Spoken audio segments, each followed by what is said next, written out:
murder of Madame Ruth Kettering.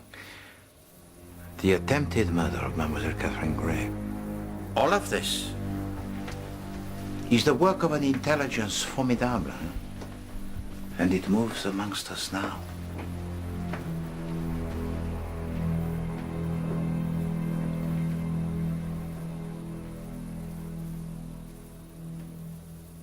Signora Melassie, you are 40 years of age, so it is not unreasonable that you should wish that Monsieur Rufus Van Orden should formalize your relations. You could yet provide him with an heir. Now look here, goddammit! S'il vous plaît!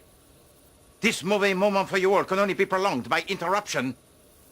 I advise against it. And yet he makes no move to do so. Because he already has an heiress. His daughter, to whom he is devoted most extravagantly. I think we can agree I'm not short on motive. Or opportunity. By your own admission, you entered the compartment of Madame Ruth Kettering and rifled through her possessions. Oh, you had the desire, Signora, and the passion necessaire to commit a crime of such atrocity. Et ça, c'est la vérité. Nevertheless, I did not do it. Finished with the Lady Poirot? Feel like picking on someone your own size? D'accord. The conduct of your daughter, monsieur, it humiliates you, huh? Her marriage catastrophique? Her liaison ridiculous with La Roche?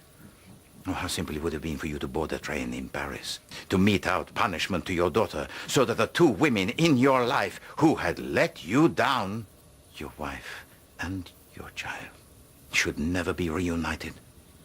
And then to steal the heart of fire, for you are the one man on earth to whom its value means completely nothing. And then what, to simply throw it out of the window? To disguise your crime that was most barbarous as mere thievery.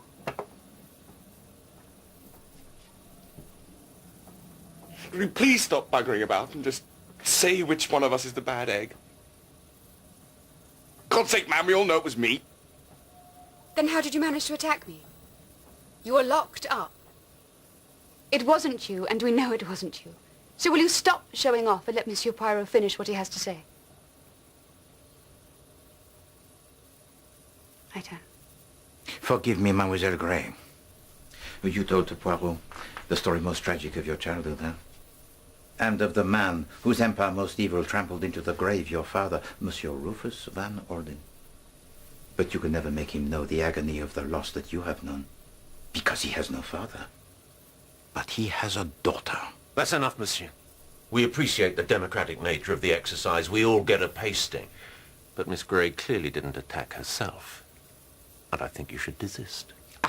The gallant Major Knighton, whose loyalty knows no bounds. Not strictly true, monsieur. I'm not really in the business of slaughtering my employer's offspring. On anybody's orders. You know, on the principle that the least likely suspect is most probably guilty, your stock is high. He was at the hotel in Paris. But of course. You know, even the memory of Poirot, it needs refreshing.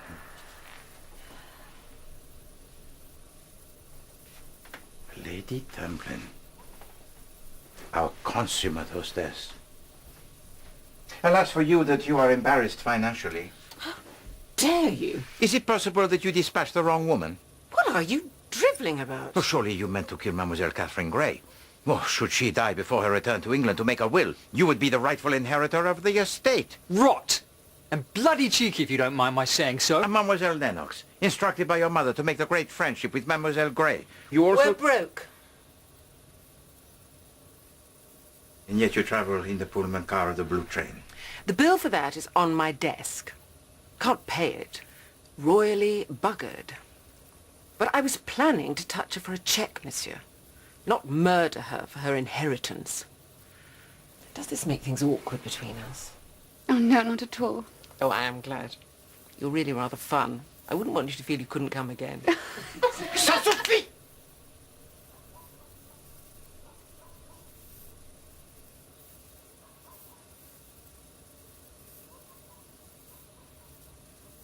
Please don't. Monsieur Coquet, would you tell to Poirot how this came to be in your possession?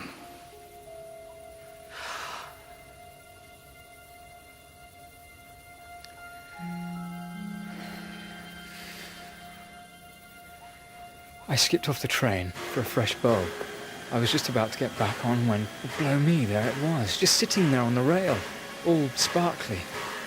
I mean, if the train had gone off again, it would have been smashed to pieces, so I reached down and I got it. And you gave it to me. I thought it was lovely. I thought you'd like it. You did like it.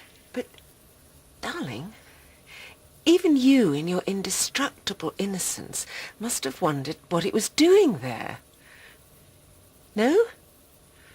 You didn't ask yourself? Oh, Corky, I do love you, but you are hopeless. It's a fake. I can smell a phony through a brick wall. This isn't the Heart of Fire. It's a copy. Justement. The replica. Enfin, Monsieur le Comte. The long game, huh? It was to relieve Madame Kettering of a jour, no? You would make the substitution, and by the time it was discovered, you would be gone. I absolutely must protest. Well, of course, that is your prerogative, monsieur.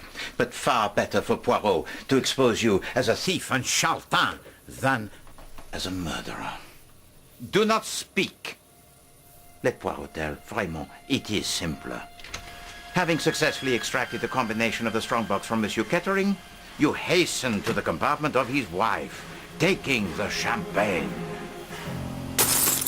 You then fled the compartment to dictate your alibi to Monsieur Kettering, posing only to rid yourself of the incriminating forgery. Nevertheless, the true Heart of Fire, it was gone. Alors, Monsieur, Dame, what had truly taken place in that compartment? Let us address ourselves to the elements of this case that are not human, for they cannot dissemble. The broken mirror, par exemple. It was beneath the dinner tray. Miss Van Alden? The dinner tray, therefore, it must have entered the compartment after the murder. But then who ordered the dinner tray? Not Ruth Kettering, but someone pretending to be her, behind whom Ruth already lay dead and faceless on the floor. Oh, we see those around us. And we think we know them. But we know nothing at all. Oh my God! Bloody hell! I don't have to put up with being manhandled. You know, Poirot, he marveled at the strength and audacity of this thief and murderer. Of any adversary Poirot had ever known. Oh, this killer was twice the man. But you know, Poirot did not realize how literally this was true.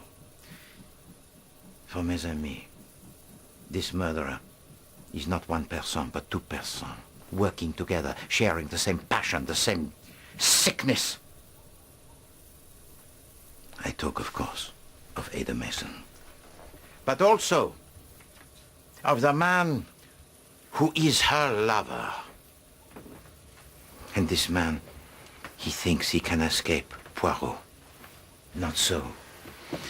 For he made one little mistake from which emanated a myriad of others.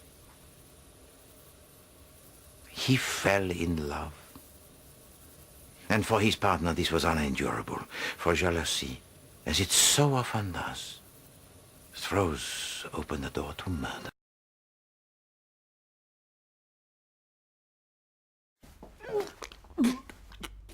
Nice.